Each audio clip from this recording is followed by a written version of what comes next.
আপনারা কি জানেন কিয়ামতের ময়দানে আল্লাহর কাছে বান্দা কোন আমল করলে হিসেব ছাড়া জান্নাতে যাবে? জানেন কেউ? বলতে পারেন কেউ?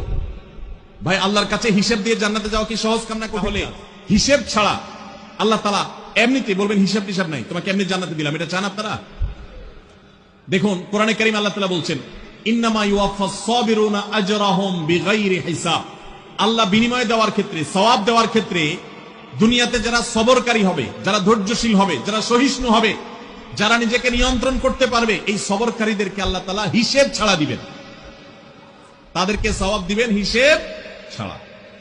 তাহলে আপনি যখন আপনার কর্মস্থলে থাকবেন আপনাকে ধৈর্য ধারণ করতে হবে। আপনি যখন পাবলিক পরিবহনে উঠবেন আপনার মাথা ঠান্ডা রাখতে হবে। আপনি যখন আপনার বাসা বাড়িতে থাকবেন আপনার মাথা ঠান্ডা থাকতে হবে। মাথা গরম হয়ে যায় যাদের, হট মেজাজ যারা, কথায় কথায় মাথা গরম হয়ে যায়, ধৈর্যহীন হয়ে যায়, যেখানে সেখানে গন্ডগোল